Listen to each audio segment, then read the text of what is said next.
Hi everyone, welcome once more to this YouTube channel, Pet Science Brain YouTube channel. At this point in time, we're presenting solution to NECO June 2024 examination. We're giving out the solution to question number 3 and question number 1. Question number 2 is a rectangular glass block. So we're going to give out solution to question number 3 and question number 1. So I appreciate the subscribers to this channel. As always, give you the best. While those who are not subscribed to the channel and you are seeing the channel for this video for the very first time, move down to the channel's name and the video is playing now. Move down beneath the video. You see the subscription button. Tap on the button or on the bell, tiny bell, only once, and get subscribed to the channel. Like our videos, share our videos out so they can help someone in need. So we'll start with NECO 2024, number 3 question, which is on electricity. We have a circuit there, we have a battery, E or accumulator, we have the key, and then K, we have the resistor, standard resistor of 2 ohms. We have the voltmeter connected across the standard resistor. We have the concertine wire PQL. That wire is connected in series with the resistor R. You can see that. We have the jockey J, that point, you can see it. Then this is fig 1.3. So let's go to the question for the solution. It says you are provided with an accumulator E, resistor R, voltmeter V, 100 cm of a conducting wire, that is concertine wire PS, jockey J, connecting wires, and key K. Using fig 1.3 as a guide, carry out the following instructions. I measure and record the EMF of the accumulator. So you see that in the NECO specimen, we're given an accumulator of 2 volts. So you can use accumulator of 2 volts, or you can use dry cell of 2 dry cell 1.5 volts each, giving you 3 volts. So any of them can serve for this experiment. Number 2, connect the circuit as shown above. Number 3, measure length PQL to be equal to 10 cm of the conducting wire PS. Use the jockey to make contact with the wire at Q. IV, close the key, read and record the voltmeter readings V. Then V, that number 5, evaluate and record inverse of V. That's V, the voltmeter reading. Then VI, say repeat the procedure with L in cm to be equal to 30, 50, 70, and 90. VI, in each case, read and record the corresponding value of V, and VII, evaluate and record inverse of the voltmeter reading, that is V inverse. Then IS says tabulate your readings in the space provided below. S says plot a graph of V inverse on the vertical axis and L on the horizontal axis, starting both axes from the origin 0, 0. SI, determine the slope S of the graph and the intercept C on the vertical axis. And then SII, evaluate K equal to inverse of the intercept, that is C inverse. Then SIII, triple I, state 2 precautions taken to ensure accurate results. So we see how some other questions, the B part of it. So we states BI, distinguish between electromotive force of a cell and the potential difference across the same cell. Then BII says two identical cells, each of EMF 1.5 volts, connected in parallel, have an effective internal resistance R. If a current of 0.6 ampere passes through a 2 ohm resistor connected across the cells, calculate the value of R. So go to the table of readings, table of values. So we have our table of values for number 3 question. The EMF of the cell, we use two dry cells. So the EMF of the cell is measured as 3.0 volts. Then you have the experimental table, serial number 1, 2, 3, 4, 5, showing how many times the experiment was done. The first column PQ equal to L, which is in cm. The length of the constant wire used, 10.00, 30.00, 50.00, 70.00, and 90.00. We now have the voltmeter readings in volt for each of the lengths. 1.500, the first one, 1.300, second one, 1.150, 1.150 for the third, correspond to 50, 1.030 for 70, 0.9500 for 90 cm length of wire. We now have to evaluate V inverse. V inverse means for the 1 over 1.5 gives us 0.6667. 1 over 1.3 gives us 0.7692. 1 over 1.15 gives us 0.8696. 1 over 1.03 gives us 0.9709. 1 over 0.95 gives us 1.053. So let's repeat the table once more. For number 3, the EMF for the cell E is 3.0 volts using two dry cells. But if you're using an accumulator, your EMF will be 2.0 volts, and then your readings will be different from what we have on the table here. So the serial number is going to be, we have 1, 2, 3, 4, 5. Serial number 1 represents the number of times the experiment was done. So let's take the reads now horizontally now this time around. So when the length PQ, when the length of the constant wire is 10 cm, the voltmeter reading is 1.500. The inverse, which is 1 over 1.5, gives us 0.6667. Going to number 2, when the length of the constant wire was kept at 30.00, the voltmeter reading is 1.300. Then the inverse of 1.3 gives us 0.7692. Then number 3, when the length of the constant wire was kept at 50.00 cm, the voltmeter reading is 1.15, and then the inverse of the voltage, 1 over 1.15, gives us 0.8696. Then number 4, when the length of the wire was kept at 70.00, the voltmeter reading was recorded as 1.030, and then the inverse, that is 1 over 1.03, gives us 0.9709. Then when the length of the wire was kept at 90.00, our voltmeter reading was recorded as 0.950, and then the inverse of 0.95, that 1 over 0.95, gives us 1.053. So this is the table of reading, a specimen table for number 3 question. So we'll now go to the graph. We'll go to the graph and then look at the nature of the graph.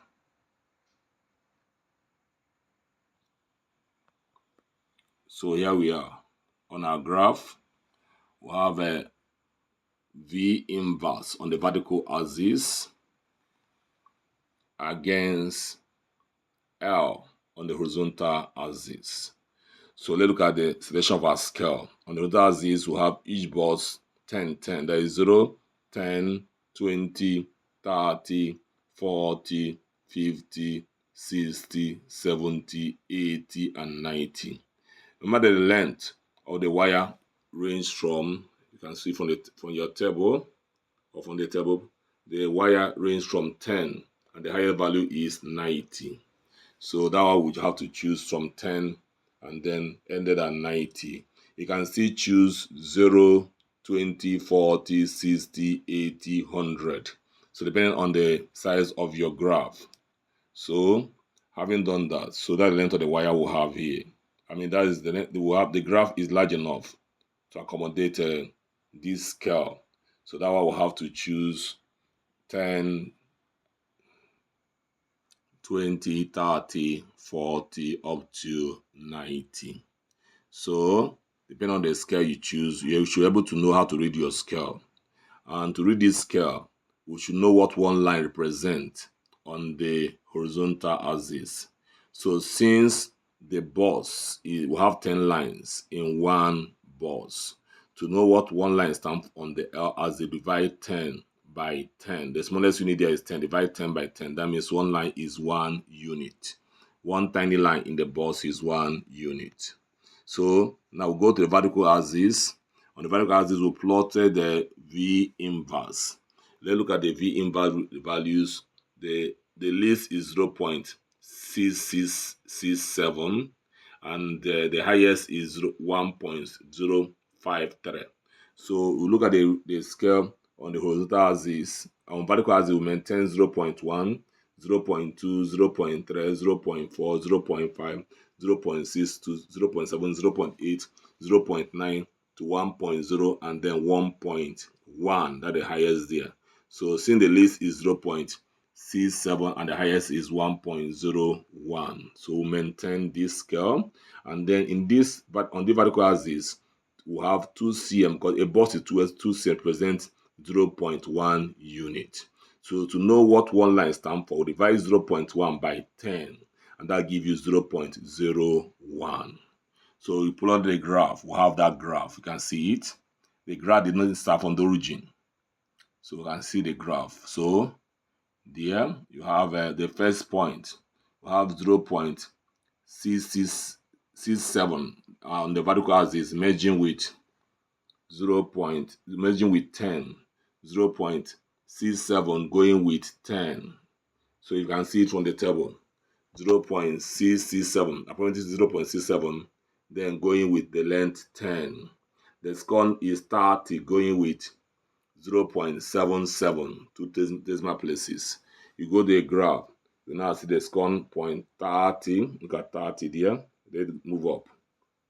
30, so look at the point 30, going with 0.77. So you can see that well plotted. So to count the readings here, each unit is 0.01. So you can see after 0.66, you can count almost 7 lines. You now have 0.67. So that's the way it's go. You go by it. Then going to the third one will have 50, that the length going with 0.87, approximately 87. So we'll go to 50. We can locate 50 on the horizontal axis. We move up. You see where it's plotted. Going with, look at the point, and this place is 0.87. Then we go to the fourth point or plot. 70 goes with 0.97. So you go to the graph again. 70, look at 70 or horizontal axis. You move up and see the plot. 70 goes with, look at the point where they intersect, and this point is 0.97. So if you take it very well, 0.97 is about 3 lines below 0.9. Is 0.8, 0. Let's get it clear. So that this should be, okay, that an error. 70, look at 70 here. Sorry, correct it. 70 well goes with, look at the point for 70, the intersect with 70, and this point is 0.97, close to 1.0. Then the last point we plotted was 90, which merges with 1.05.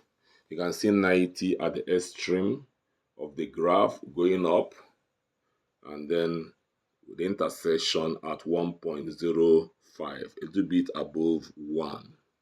You can see that. So we now obtain a straight line graph. You can see the graph. Almost all the points are in the straight line, except one that the last one that shifted off from the straight line a little. So 4 good points on the straight line. We now have to draw a triangle between the 4th point and the first point to take our slope. So you can see, so the intercept or the coordinate on the vertical axis include 0.87, 0.97, that is 0.97, the higher coordinate, and the lower coordinate is 0.67. Then going down, we now have on the horizontal axis, we now have 70, and then on the other side, we have for the other one, we have 10 for the lower coordinate. So let's go to our slope and then see how it works out. So our slope S is given a change on vertical axis, that is V minus 1 axis, all over change on L axis, which is 0.97 minus 0.67. The unit is a pivot, all over 70 minus 60 centimeter. Solving out, we have 0.97 minus 0.67 gives us 0.30 per volt. 70 minus 10 gives us 60 cm. We divide, we're going to have 0.005 per centimeter per volt per centimeter. That's the unit of the slope. Then, or in standard form, 5.0 times power minus 3 per volt per centimeter. So having done that, we are asked to find the intercept C. The intercept on the vertical axis read the thing as 0.62 per volt. 0.62 per volt. So you can see the intercept there, 0.6, then 61, and then 62 per volt. That's the intercept on the vertical axis. So SII, we're asked to evaluate K equal to 1 over C, or inverse of K equal to inverse of C. So that's the intercept. So our K becomes 1 over 0.62, and that gives us 1.61 volt. So that K may likely stand for the EMF or the cells used. So we use 2 dry cells. Each of them is of EMF 1.5. So this is a close approximate of the EMF of the dry cell used.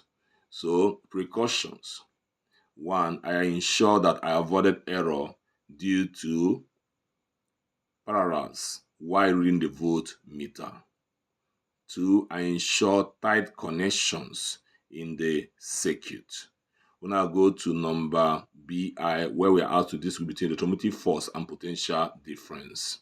So it reads BI, the electromotive force, that EMF of a cell, is the work done in taking a unit positive charge from one point in the cell to another when the cell is placed in an open circuit.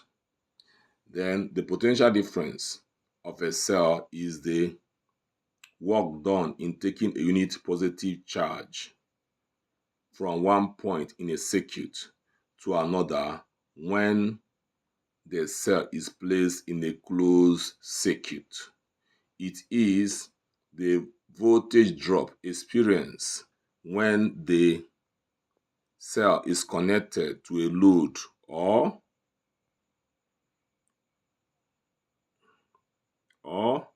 an external circuit and current flows through it.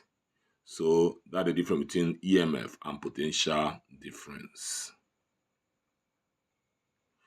We now go to question number BII. So E equivalent, that the equivalent or effective EMF is 1.5 volts. So we are told in the question that we have 2 cells, each of EMF 1.5 volts, and are connected in parallel. And when 2 cells are connected in parallel, the net EMF is not taken as one of the EMF if they are equal. So it cannot be 1.5 plus 1.5. They're in parallel, so you take equivalent as 1.5 volts. So have this. We're looking for they're told that the effective internal resistance R effective is equal to R. Current passing through the cell is 0.6 amperes. Resistance connected to the cell is 2 ohms. We're now looking for the internal resistance, which is small r. Use the circuit equation, I equal to E all over R plus R, making substitution. Our I is 0.6, our E is 1.5, then our big R is 2, and the small r is unknown. We'll cross multiply 0.6 into 2 plus small r equal to 1.5. Open the bracket, 0.6 times 2 gives us 1.2, 0.6 times r gives us 0.6 r equal to 1.5. Collecting like terms, 0.6 r equal to 1.5 minus 1.2, that gives us 0.3. R becomes 0.3 all over 0.6, that gives us half, or 0.50 ohm. And that is the internal resistance of the cell. So you can see the working. So go over to question number 1. So here we have question number 1. We have a drawing paper stapled on the drawing board. We have 2 retort stands holding the drawing board. We have a point A. We also have under point B. Point A is where you have a thumb pin, where the rope will pass through, and point B is where you mount your pulley through the head of the retort stand and clamp. So you have a rope passing from point A, then through the pulley, and then coming down. So that rope that passes the pulley will hang a mass W, that's the 30-gram mass. Then the rope from point A and point B intersect at point O, and then through point O hang other masses M. So this is a force board experiment. So whereby people were expecting that they're going to ask questions on velocity ratio, they went to another dimension. So let's go to the question. You say you are provided with 2 retort stands, drawing board, pulley, masses, drawing papers, twine, and thumb pins. Use fig 1.1 as a guide. Carry out the following instructions. I draw a line AB equal to 12 cm on the top of the drawing paper. Mark the midpoint Q. So you have the midpoint at Q, and the midpoint should be 6 cm. AQ should be 6 cm. Then I fill the drawing paper on the drawing board held vertically by the retort stands. Then I on the drawing board fills one end of a twine at point A with a thumb pin and pass it over a pulley at point B. I will attach a mass W on the free end of the twine and return it throughout the experiment. V. Using a twine, suspend mass M equal to 30 grams from Q and adjust the twine so that the line of action of the weight of M lies along OR. So mark point O along QR with small pencil cross. Draw lines BO and AO. So VII, measure and record the angle QAO equal to theta. VII, evaluate and record phi equal to 90 minus theta and cos phi. IS, repeat the procedure with M in gram equal to 50, 70, 90, and 110. S, in each case, measure and record the corresponding value of theta, and SI, evaluate and record phi and cos phi. SII, tabulate your readings in the space provided below. SII, plot a graph of M on the vertical axis and cos phi on the horizontal axis, starting both axes from the origin, 0, 0. Then SI, determine the slope S of the graph, and then SV, evaluate K equal to 5S. So before we go to the experiment or the table of values, let's look at the diagram once more and know what we asked to record. So we'll have the diagram once more. So we have AB, the line AB is 12 cm, then the midpoint AQ is equal to BQ. That midpoint is 6 cm since AB is 12 cm. Then we have a point 0, O. So we have O under whereby AB, that is where the line AO and AB came to a point of intersection. We have OR, and under OR, or under that straight line, we have a mass hanging there. That is where you're going to hang different masses: 30 gram, 50 grams, 70 gram, 90 gram, 110, all through the experiment. Where the rope passing through the pulley B will hang a mass W, 30 gram. That W is 30 grams, has given the instruction. And that W remain constant all through the experiment, where you vary the masses, where you vary the M, 30, 50, 70, 90, 110, but W, which is that, remains constant or fixed out through the experiment.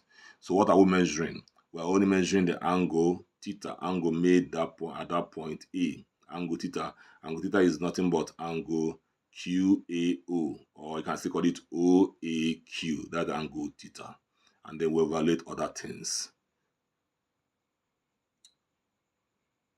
So let's quickly go through our table of values. Serial number 1, 2, 3, 4, 5, done 5 times. The columns M in grams, theta in degree, phi, which is 90 minus theta in degree, and then cos phi, no unit. So then for the first one, serial 1, mass 30.00, theta 10.20, phi 90 minus theta, 90 minus 10.2 gives us 79.80. Then cos phi, cos of 79.80 gives us 0.1771. Then for the second experiment, M being 50.00 gram, theta 17.20. Then phi, which is 90 minus 17.20, gives us 2.80. Then cos phi, cos of 2.80 gives us 0.2957. Number 3, mass being 70.00, theta 23.10, then phi 90 minus 23.10, that gives us 66.90. Cos phi, cos of 66.90, that gives us 0.3923. Then the fourth, mass being 70.0, mass being 90.00, then our theta 29.20, then phi, which is 90 minus 29.20, gives us 60.80. Then cos phi, cos of 60.80 gives us 0.4879. Going to number 5, mass is 110.0, then theta 33.80, then phi 90 minus 33.80 gives us 56.20, then phi cos of 56.20 gives us 0.5563. All values recorded to 4 significant figures. Check the table 1 and also that table 3 on electricity. All the values here there are to 4SF for consistency. So go to the graph. So for the graph, we have to plot mass on the vertical axis, and then our scale, we chose 2 cm for 20 units. So you can see 20, 40, 60, 80, 100, 120, 140 on the vertical axis. And remember that the masses range from 30 to 110. So you have to understand what each line stands for.